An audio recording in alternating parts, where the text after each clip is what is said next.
ಮಂತ್ರಿಯ ಮತ್ತು ಮಕ್ಕಳುಗಳು ದಲಿತರ ಮಕ್ಕಳನ್ನ ಮದುವೆ ಮಾಡಿದಾಗ ಏನಾಗುತ್ತೆ, ಮೊದಲೇ ಪಿತೂರಿ ನಡೀತಾ ಇರುತ್ತೆ ಅಲ್ಲಿ. ಇದು ಇಲ್ಲ ಮೇಲ್ವರ್ಗ ಮತ್ತು ಎರಡು ಗುಂಪಾಗಿರುತ್ತೆ ಅದು.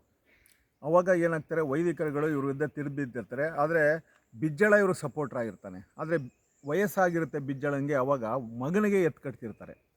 ಇದಾದಾಗ ಏನಾಗುತ್ತೆ, ದೊಡ್ಡ ಗಲಾಟೆ ಆದಾಗ ಒಂದು ಆಯೋಗದ ಥರ ಮಾಡ್ತಾರೆ, ಮಗನನ್ನು ಅಧ್ಯಕ್ಷ ಮಾಡ್ತಾರೆ. ಮಗ ತೀರ್ಮಾನ ಕೊಡ್ತಾರೆ, ಆನೆಯಿಂದ ಅವ್ರನ್ನ ತಲೆ ತುಳಿಸ್ಬೇಕು ಮತ್ತು ಬಸವಣ್ಣನ ಶಿರಶ್ಛೇದನ ಅಂತ. ಅದನ್ನು ನ್ಯಾಯ ಕೇಳೋಕ್ಕೆ ಶರಣರು ನುಗ್ಗಿದಾಗ ಪಿತೂರಿ ಅದು.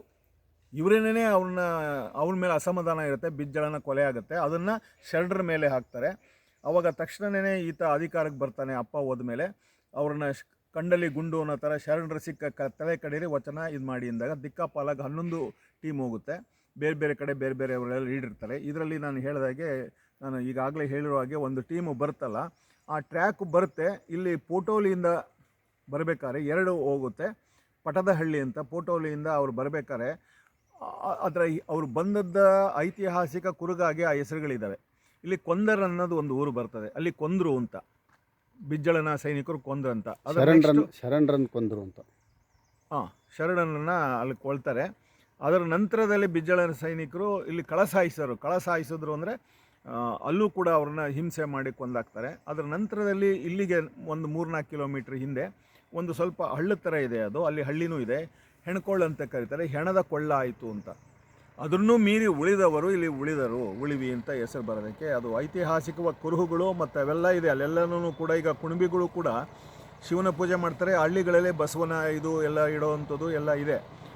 ನಂತರದಲ್ಲಿ ಕುಣಬಿಗಳು ಪೋರ್ಚುಗೀಸ್ ಪೀರಿಯಡೆಲ್ಲ ಬರ್ತಾರೆ.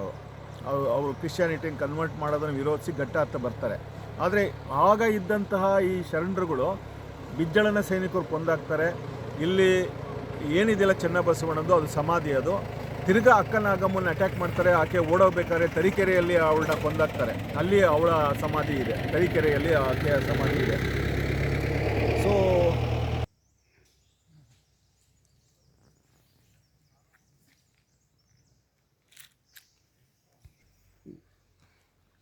ದಾಂಡೇಲಿಗೆ ಬಂದು ಒಂದು 4-5 ವರ್ಷ ಆಗೋವರೆಗೂ ಇದನ್ನು ಹೀಗೆ ನೋಡಿದ್ದೆ. ನನಗೆ ಇದರ ಐತಿಹಾಸಿಕ ಹಿನ್ನೆಲೆ ಗೊತ್ತಿರಲಿಲ್ಲ. ಆದರೆ ಕರ್ನಾಟಕದ ಒಬ್ಬ ಪ್ರಖ್ಯಾತ ಕವಿಯಿತ್ರಿ ಸವಿತಾ ನಾಗಭೂಷಣ್ ಮತ್ತು OL ನಾಗಭೂಷಣ್ ಅವರು ಕೂಡ ಸಮಾಜವಾದಿ, ಗಾಂಧಿ ಬಂದ ಅಂತ ಭಾಳಷ್ಟು ಪುಸ್ತಕಗಳನ್ನು ಬರೆದಿದ್ದಾರೆ. ಅವರು ಅಣ್ಣನ ಮಿತ್ರರಾಗಿದ್ದರು, ಅಣ್ಣ ಕನ್ನಡ ಪ್ರೊಫೆಸರು. ಅವರು 2002ರಲ್ಲಿ ಆಕಳಗವಿ ನೋಡಬೇಕು ಅಂತಲೇ ಬರ್ತಾರೆ. ನಾನು ಹೇಳ್ತೀನಿ, ಆಕಳಗವಿ ಅಷ್ಟೊಂದು ಯಾಕೆ ನೀವು ಈ ಇಳೆ ವಯಸ್ಸಿನಲ್ಲಿ ತೊಂದರೆ ತೊಗೊಂಡು ಯಾಕೆ ಬಂದಿದ್ರಿ ಅಂದಾಗ ಈ ಕಥೆಗಳನ್ನು ಅವರು ಹೇಳಿದ್ದು. ಆ ಕಾಲಘಟ್ಟದಲ್ಲಿ ಬಂದಾಗ ಇಲ್ಲಿರೋ ಅಡ್ಮಿನಿಸ್ಟ್ರೇಟರ್ಗಾಗಲಿ ಇಲ್ಲಿ ಸುತ್ತಮುತ್ತಲೋಗಿ ಈ ಸತ್ಯಗಳು ಗೊತ್ತಿಲ್ಲ. ಅಲ್ಲಿ ಇವ್ರುಗಳು ಶರಣರು ತಪಸ್ಸಕ್ಕೆ ಕೂತಿದ್ರು. ಆವಾಗ ಒಂದು ಹಸು ಬಂದು ಹಾಲನ್ನು ಕರಿತು, ಹಾಗಾಗಿ ಆಕಳ ಕವಿ ಬಂದಿದೆ ಅನ್ನುವಂತಹ ಒಂದು ಕತೆ ಸೃಷ್ಟಿಯಾಗಿದೆ. ಅಲ್ಲಿಗೆ ಆಕಳು ಹೋಗಕ್ಕೆ ಬರಲ್ಲ, ಮಲ್ಕೊಂಡು ಹೋಗ್ಬೇಕು ನಾವು.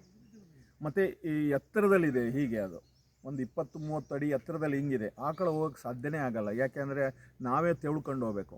ಅದೇ ನಾನು ಹೇಳ್ದಂಗೆ ಸ್ಯಾಲೆಕ್ಟೈಟು ಸ್ಯಾಲೆಗ್ಮೈಟು ಏನು ಡಿಪಾಸಿಷನ್ ಇದೆ, ಅದು ಕೆಚ್ಚಲ್ ಥರ ಕಂಡಿದೆ. ಹಾಗೆಯೇ ಇಲ್ಲಿ ಕವಳ ಕೇವ್ ಅಂತಿದೆ, ಅಲ್ಲಿ ಇದೇ ಡಿಪಾಸಿಷನ್ ಬಿದ್ದು ಲಿಂಗದ ಥರ ಆಗಿದೆ. ಅದು ಕೂಡ ಅಲ್ಲಿ ಜಾತ್ರೆ ಆಗುತ್ತೆ.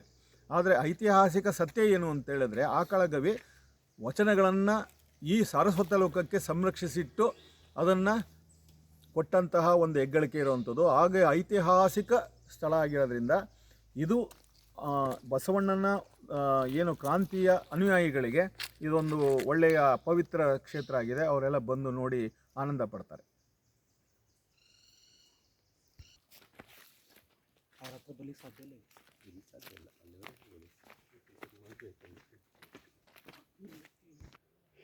ಸ್ನೇಹಿತರೆ, ಕರ್ನಾಟಕದ ಚರಿತ್ರೆ ಬಹಳ ವಿಶೇಷವಾಗಿದೆ.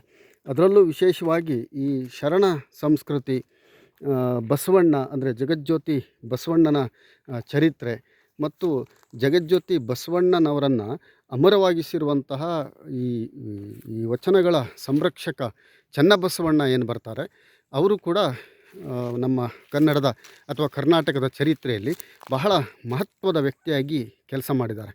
ನಾವು ಕನ್ನಡ ಸಾಹಿತ್ಯದ ಸಂದರ್ಭದಲ್ಲಿ ನಮ್ಮ ಸಾಹಿತ್ಯ ಪರಂಪರೆಯನ್ನು ಯೋಚನೆ ಮಾಡ್ತಾ ಇದ್ದಾಗ ಕನ್ನಡ ಸಾಹಿತ್ಯಕ್ಕೆ ದೊಡ್ಡ ಕೊಡುಗೆ ಏನಂತಂದರೆ ಅದು ವಚನ ಸಾಹಿತ್ಯ. ಈ ವಚನ ಸಾಹಿತ್ಯದ ಪ್ರಾಮುಖ್ಯತೆ ನಮಗೆಲ್ಲರಿಗೂ ಗೊತ್ತಿರುವಂಥದ್ದು. ಆದರೆ ಈ ಬಸವಣ್ಣನವರ ಅಕ್ಕನ ಮಗ ಚನ್ನಬಸವಣ್ಣ ಏನಿರ್ತಾರೆ, ಅವರು ಬಹಳ ಹರಸಾಹಸದಿಂದ ಕಲ್ಯಾಣದಿಂದ ಹೊರಟು, ಅಂದರೆ ನಾವೇನು ಕೂಡಲ ಸಂಗಮ ಅಂತ ಕರಿತೀವಿ, ಅಲ್ಲಿಂದ ಹೊರಟು ಅಲ್ಲಿಂದ ಇಲ್ಲಿವರೆಗೆ ಏನು ಕರ್ನಾಟಕದ ತುದಿ ಉಳುವಿ ಏನಿದೆ ಇಲ್ಲಿವರೆಗೆ ಬಂದು ವಚನಗಳನ್ನು ಸಂರಕ್ಷಿಸ್ತಾ, ವಚನಗಳ ಸಂರಕ್ಷಣೆಯನ್ನು ಮಾಡಿ ವಚನಗಳನ್ನು ಉಳಿಸ್ಕೊಟ್ಟು ಹೋಗಿರುವಂತಹ ಒಂದು ಮಹತ್ವದ ಕಾರ್ಯ ಏನಿದೆ, ಆ ಕೆಲಸಕ್ಕಾಗಿ ಕನ್ನಡದ ಸಾಹಿತ್ಯ ಪರಂಪರೆಯಲ್ಲಿ, ಸಾಹಿತ್ಯ ಚರಿತ್ರೆಯಲ್ಲಿ ಚನ್ನಬಸವಣ್ಣನವರು ಕೂಡ ಭಾಳ ಅಜರಾಮರ ಅನ್ನುವಂತಹ ಒಂದು ಕೆಲಸವನ್ನು ಮಾಡಿದ್ದಾರೆ ಅನ್ನೋದನ್ನು ನಾವೆಲ್ಲರೂ ಭಾಳ ಅಭಿಮಾನದಿಂದ ಹೇಳ್ಕೊಳ್ಬೇಕು.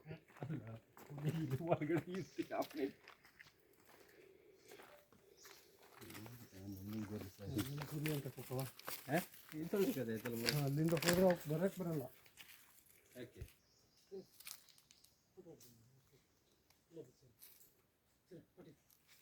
ನಿಮ್ಮ ಸಾಕ್ಷಿಗಾಗಿ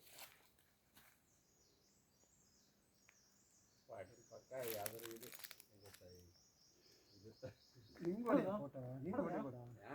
ಹಿಂಗೆ ಹೊಡೆದ್ರೆ ಬೀಳ್ತದೆ.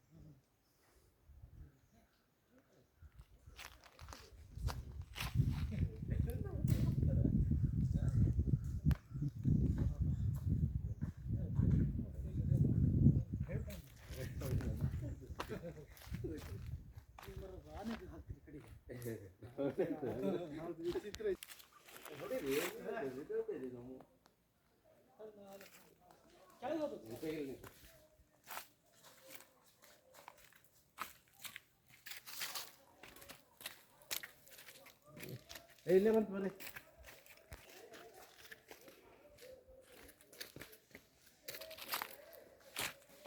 ಚಂದ್ರಗುತ್ತಿಗೆ ಕಾಯಿ ಅದು